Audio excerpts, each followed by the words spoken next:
नमस्कार, आप देख रहे हैं जीटी रोड लाइव और मैं हूं आपके साथ मृदुला। अभी भारत और पाकिस्तान के बीच तनाव की स्थिति है।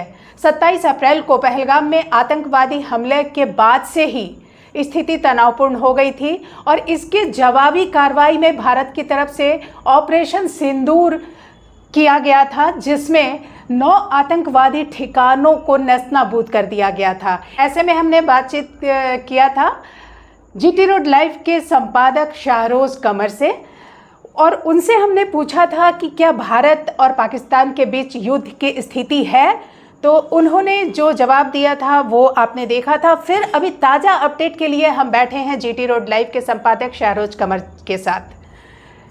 सर, आप ये बताएं कि आपसे हमने बातचीत पहले भी इस मुद्दे पे बातचीत हुई थी, तो हमने पूछा था कि क्या स्थिति जंग के आसार हैं, तो आपने कहा था नहीं, बिल्कुल नहीं। अभी जो ताज़ा अपडेट है वो तो आप हमें बताएंगे ही, लेकिन उसके पहले हम आपसे ज़रूर ये जानना चाहेंगे कि जो भारत ने जवाबी कार्रवाई किया ऑपरेशन सिंदूर, उसके बदले जो भारत के सीमावर्ती क्षेत्र हैं वहाँ पर पाकिस्तान ने कुछ गोलेबारी बारूद दागे हैं, जिससे बहुत सारे निर्दोष लोगों की जान गई है, उसमें एक सैनिक की भी जान चली गई है। तो ऐसे में आप क्या अभी भी कहेंगे कि जंग के आसार नज़र नहीं आ रहे हैं? नहीं, जंग के आसार तो आप कह सकते हैं मृदुला जी, लेकिन सवाल ये है कि आतंकी ठिकाने को भारत ने नेस्तनाबूद किया, ठीक है जी, और विश्व बिरादरी सपोर्ट में खड़ी हो गई जी। कई मुस्लिम कंट्री भी सपोर्ट में हैं आतंक के खिलाफ भारत की लड़ाई। अब भारत की कोशिश ये रही कि कोई भी सिविलियन ना मारा जाए जी जी, है ना। हालांकि कई लोग मारे गए हैं, अब वो कह रहे हैं कि भाई हमारे यहाँ कोई आतंकी ठिकाने नहीं था, कि नहीं, हंसने की बात है ये जी, ये व्यंग है, ये तंज कह लीजिए, अपने आप पर तंज कर रहा है पाकिस्तान। उसके मंत्री कहते हैं कि हमारे यहाँ कोई आतंकवादी ठिकाना नहीं है। सारी दुनिया जानती है कि ठिकाने कहाँ हैं। अलकायदा का चीफ कहाँ मारा गया था, ओसामा बिन लादेन, दुनिया जानती है।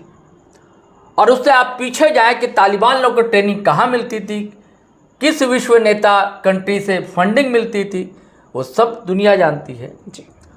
और 3 दशकों से ये छद्म युद्ध लड़ रहा है पाकिस्तान आतंकियों के बलबूते जी। और इससे पहले 2-3 जंग ये जीता तो नहीं, ये हार चुका है, मुंह की खानी पड़ी है। 65 में भी और उसके बाद 71 में जी जी। तो उसके बाद छद्म युद्ध लड़ रहा है। कश्मीर उसका बफर स्टेट कह लीजिए है। मतलब दुर्भाग्य है कि सन 48 में हमारा कश्मीर का कुछ हिस्सा उसके कब्जे में चला गया। उसकी वजह वहाँ के राजा महाराजा हरि सिंह थे। वो सोच रहे थे कि मैं एक स्वतंत्र रहूँगा, हमारा आज़ाद रहेगा कश्मीर जी जी। और अटैक कर दिया। उनके पास सेना थी नहीं, जब सब छोटे छोटे राजा होते थे, इनके पास वैसी सेना होती नहीं थी। अगर जब वैसी सेना मजबूत होती थी तो फिर अंग्रेज़ों के हाथे नतमस्तक क्यों होते ये सारे लोग। मजबूरियाँ थी, सेना तो होती नहीं थी। इनकी अपनी अय्याशियाँ होती थी, अपनी सुविधाओं में मस्त रहते थे राजा महाराजा उस समय के। तो खैर, जब पठानों के मार्फत जो है पाकिस्तानी सेना ने अटैक कर लिया और हमारा हिस्सा कब्जा कर लिया, तो ये सब खुन्नस है उसकी, ये सब निकालते रहता है आतंकी के बहाने। और हमने आक्रमण तो किया और मारा ठिकाने को, 9 ठिकाने को। हमारी बेटियां तो उसको लीड कर रही थी। और उसके बाद क्या हुआ, कहते हैं ना, मुहावरा है मृदुला जी की, खिसियानी बिल्ली खंबा नोचे। अब उनको अपने आवाम को बताना है कि हमने ये किया वो किया। हद तो ये है कि वहाँ का प्रधानमंत्री जो है शहबाज शरीफ, वो अपने ही सदन में झूठ बोलता है कि हमने 50 ड्रोन गिरा दिए, तो हमने इतने जेट गिरा दिए भारत के, जबकि ऐसी कोई बात नहीं है। हालांकि दोनों तरफ की मीडिया, जब 2 देश आमने सामने होते हैं तो ऐसा होता है, बढ़ा चढ़ाकर चीज़ें बताई जाती हैं। और ये हम लोगों का काम होता है कि उसको थोड़ा क्या करें, सेंसर कर लें, चीज़ों को समझ लें, उसको छान लें छलनी से, जिसको कहते हैं ना। लेकिन अभी जो छिटपुट हमले हो रहे हैं, आपने जो वही पहुंच रहा हूं मैं कि खिसियानी बिल्ली खंबा नोचे। तो अब वो क्या करे थे, उसको बताना अपनी जनता को कि हमने भी कुछ किया, तो वो फिर हमला कर रहा है। और जो हमारे सीमावर्ती क्षेत्र है, जैसे पुंछ का सेक्टर है कश्मीर में, रजौरी है, वहाँ कई आम लोग मारे गए। कई रिपोर्ट में तो 16 है, कई रिपोर्ट 30 बताती है कि 30 आम नागरिक मारे गए हैं। और हिंदू, मुस्लिम, सिख, ईसाई सभी लोग मारे जा रहे हैं। पे ही सबसे ज्यादा। और राजस्थान में भी खतरा बढ़ा हुआ है, गुजरात की तरफ खतरा बढ़ा हुआ है। और भारत ने भी अटैक किया। बरसों की तमन्ना रहती है, ट्रोल आर्मी पीछे पड़ी रहती है कि लाहौर में तिरंगा कब फहराएंगे। तो हमारे जाबाज वायुसेना के सैनिकों ने बमबारी की है। लाहौर में भी खबर है, कराची में भी जो कि उनकी औद्योगिक राजधानी है, इस्लामाबाद जो उनकी राजधानी है वहाँ भी हमला हुआ है। और अगर ये अपने गिदड़ भपकी बंद नहीं करेगा और ऐसी कार्रवाइयाँ बंद नहीं करेगा पाकिस्तान, तो इस आशंका से इनकार नहीं किया जा सकता कि भारत बड़ा हमला कर सकता है जी। क्योंकि अभी सर्वदलीय बैठक हुई है और ख़बर तो यह है कि शायद हमारे पीएम प्रधानमंत्री नरेंद्र मोदी शामिल नहीं हुए थे, पिछले बार भी शामिल नहीं हुए थे, उनकी कुछ और मसरूफियत व्यस्तताएँ रही होंगी। अभी ऐसी स्थिति है देश की जब दो देश आमने सामने हैं और एक देश खुल्लम दुश्मन जैसा है। तो लेकिन सर्वदलीय बैठक हुई थी और ख़बर ये है दिल्ली से उड़ती हुई आती है, रांची तक पहुंची है, वो ये है कि बड़ा कुछ हो सकता है। अब बड़ा हमला क्या होगा नहीं किया जा सकता, लेकिन हमारी सेना भी बिल्कुल तैयार है, तीनों विंग पूरी तरह तैयार है। और पाकिस्तान है क्या, बहुत छोटा सा कंट्री है। अपने व्यूवर्स को बताता हूँ, अगर वो कैमरा अगर ये देख सके तो मैं अपने व्यूवर्स को भी बताता हूँ मैं कि हमारे यहाँ GT रोड लाइव पर खबर भी गई है।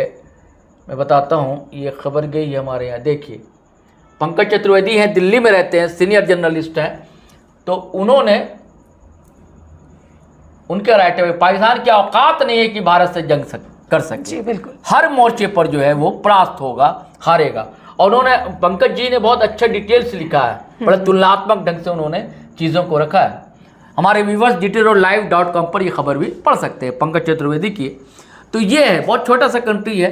अब वो ये धमकी दे रहा है कि भाई हम परमाणु बम गिरा सकते हैं, है ना। तो भाई हमारे पास कोई, हमने अगरबत्ती जलाने के लिए थोड़ी रखा है, भैया आप करोगे तो हम भी करेंगे, ये है।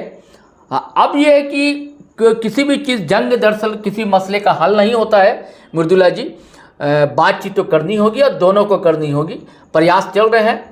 देखिए, आप ही ने खबर बनाई है इसी GTRoadLive.com पर कि सऊदीया के भी विदेश मंत्री आए हैं। ये सब चीज़ें चल रही हैं। उर्दू में कहते हैं, मतलब कि पाकिस्तानी, तुम भी देख रहे हो तो सुन लो यार, मज़ाकरात कहते हैं बातचीत को। तो मज़ाकरात के लिए कोशिश हो रही है, बातचीत संवाद बने और उसके बाद कोई मसले का हल हो। देखिए क्या होता है मृदुला जी। तो जैसा कि आप लोगों ने सुना, 1965 और 1971 में मुंह की खाने के बावजूद पाकिस्तान अपनी हरकतों से बाज नहीं आ रहा है। और अभी इसके बाद भी अगर वो अपनी हरकतों से बाज नहीं आया तो भारत जो जवाबी हमला है वो कर रहा है और भारत पीछे नहीं हटेगा।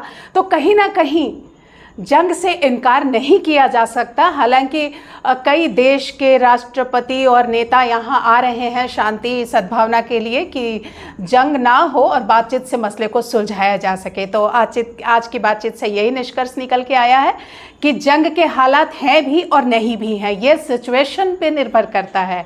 तो बने रहिए आप GT रोड लाइव। और जाते जाते साथियों, वही आग्रह है, वही गुजारिश है कि आप हमारा चैनल अगर सब्सक्राइब नहीं किया है तो ज़रूर कर लें, और सब्सक्राइब कर लिया दोस्तों तो ज्वाइन बटन दबाना हरगिज़ ना भूलें। और जैसा आपका सपोर्ट मिलता है उसी तरह हमारा वीडियो धड़ाधड़ फटाफट खटाखट शेयर करें, लाइक करें, कमेंट करें। हम दोनों को इजाज़त दें। जय हिंद, जय भारत।